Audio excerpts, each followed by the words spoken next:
Assalamualaikum warahmatullahi wabarakatuh.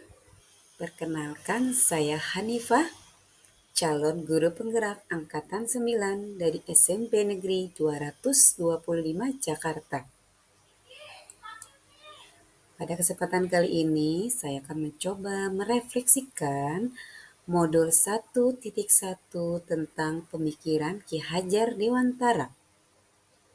Tugas modul 1.1 A8, koneksi antar materi. Yang pertama mengenai asas pendidikan menurut Ki Hajar Dewantara. Di sini kita akan membedakan pengertian antara pengajaran dan pendidikan. Yang pertama adalah pengajaran. Pengajaran adalah bagian dari pendidikan. Dalam pengajaran ada proses pendidikan dengan cara memberi ilmu atau berfaedah untuk kecakapan hidup anak, baik lahir maupun batin. Sedangkan pendidikan yaitu menuntun segala kodrat yang ada pada anak agar mereka dapat mencapai keselamatan dan kebahagiaan yang setinggi-tingginya, baik sebagai manusia maupun sebagai anggota masyarakat. Selanjutnya, pemikiran Ki Hajar Dewantara yang saya pahami, yang pertama, pendidikan adalah tuntunan. Kedua, adanya kodrat alam dan kodrat zaman pada diri tiap anak. Tiga, pendidik itu laksana petani. Empat, bukan tabula rasa atau kertas kosong. 5. Budi pekerti yang meliputi cipta, rasa, karsa, dan karya. 6. Pendidikan itu berhamba pada anak. Apa yang saya percaya tentang murid dan pembelajaran di kelas sebelum saya mempelajari modul 1.1 ini? Yang pertama, guru sebagai satu-satunya sumber belajar.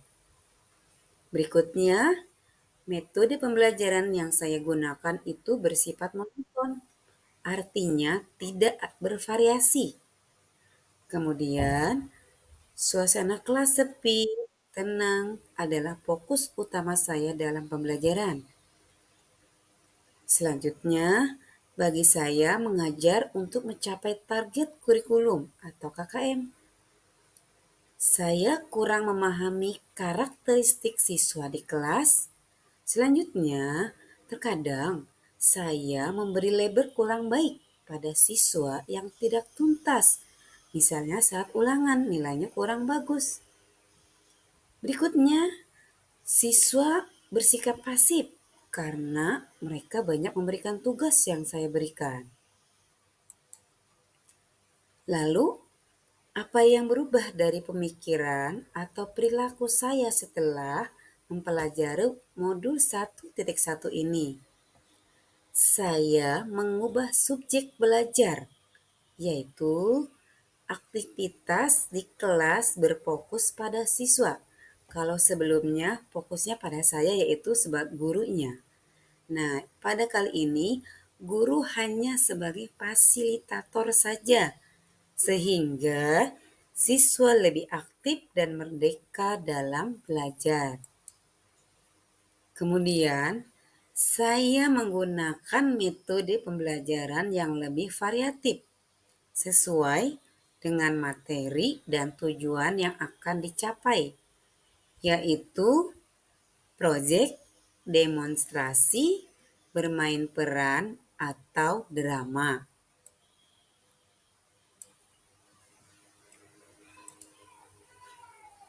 Menciptakan suasana belajar yang menyenangkan sesuai dengan kebutuhan belajar agar siswa aktif, kreatif, dan kelas tidak sepi.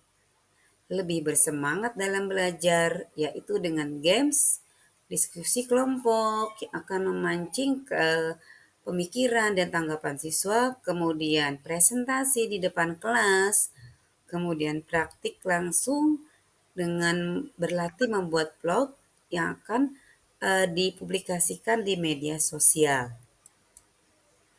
Mengubah tujuan mengajar bukan untuk mengejar target kurikulum, karena setiap siswa memiliki talenta atau bakat yang berbeda.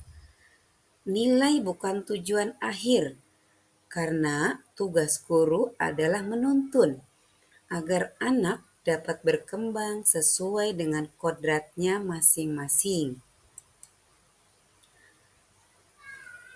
Selanjutnya, belajar memahami karakteristik siswa, karena tiap siswa memiliki kodrat alam.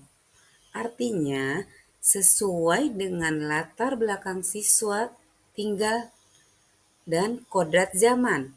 Artinya, mengikuti perkembangan zaman saat ini. Tidak memberi label negatif karena siswa memiliki kodrat yang berbeda-beda. Kemudian, saya berusaha menjadi teladan, memberi contoh, semangat, dorongan. Misalnya ketika masuk dan keluar kelas tepat waktu, kemudian konsisten dengan apa yang saya sampaikan kepada siswa, kemudian berusaha untuk jujur, kemudian memotivasi, memberikan dorongan semangat kepada siswa dalam belajar, dan menuntun mereka dalam proses pembelajaran. Selanjutnya, apa yang dapat segera saya terapkan lebih baik agar kelas saya mencerminkan pemikiran Ki Hajar Dewantara? Yang pertama yaitu saya menyusun rencana pembelajaran yang berpusat pada siswa atau student center. Kedua, mengubah metode mengajar lama yaitu menciptakan suasana belajar yang menyenangkan sehingga kelas menjadi hidup, menarik, dan siswa aktif dalam kelas. Selanjutnya, memilih media pembelajaran yang sesuai dengan kebutuhan siswa dan perkembangan zaman saat ini. Misalnya, anak membuat blog dan diunggah di media sosial. Selanjutnya, saya memasukkan nilai-nilai budi pekerti atau menanamkan karakter dalam proses pembelajaran. Dimulai dari hal-hal yang kecil, yaitu melakukan salam sapa ketika mereka bertemu teman dan bapak dan ibu guru. Yang kedua, berdoa sebelum dan sesudah belajar. Ketiga, memanggil sampah yang ada di kelas. Misalnya ketika saya masuk kelas kemudian ada sampah, dengan santun saya akan menegur anak, memintanya untuk silakan sampahnya diambil nak dan dibuang ke tempat sampah, seperti itu. Kemudian mencoba atau belajar menghormati guru dan teman-temannya. Selanjutnya yang kelima, menghargai perbedaan pendapat. Misalnya ketika mereka sedang diskusi, menyampaikan tanggapan atau pertanyaan. Kemudian datang dan pulang tepat waktu ketika di kelas. Selanjutnya, saya membuat kesepakatan kelas di antaranya pembentukan kelompok belajar, metode penugasan yang seperti apa yang mereka inginkan. Sehingga dengan adanya diskusi kesepakatan, mereka akan merasa nyaman dengan materi dan tugas yang saya berikan. Dan mereka yang penting itu merasa tidak terbebani dengan tugas-tugas yang akan mereka kerjakan. Mereka akan enjoy dan menikmatinya. Kemudian termasuk juga dalam pemilihan media pembelajaran. Selanjutnya, saya akan menuntun siswa dalam proses belajar dengan mengarahkan, kemudian membimbing, dan bukan menuntut siswa harus bisa seperti keinginan saya. Selanjutnya, belajar memahami karakteristik siswa yang ada di kelas. Dan kita sampai pada kesimpulan yang terakhir yaitu bahwa pendidikan itu menuntun, bukan menuntut. Sehingga guru harus mampu membimbing atau mengarahkan anak agar mereka dapat mencapai keselamatan dan kebahagiaan, baik dia sebagai anggota manusia maupun sebagai anggota masyarakat. Dan siswa menjadi pusat pembelajaran. Guru hanya menuntun dan membimbing dalam prosesnya. Guru harus memahami karakteristik setiap anak sesuai dengan kodrat alam dan kodrat zaman.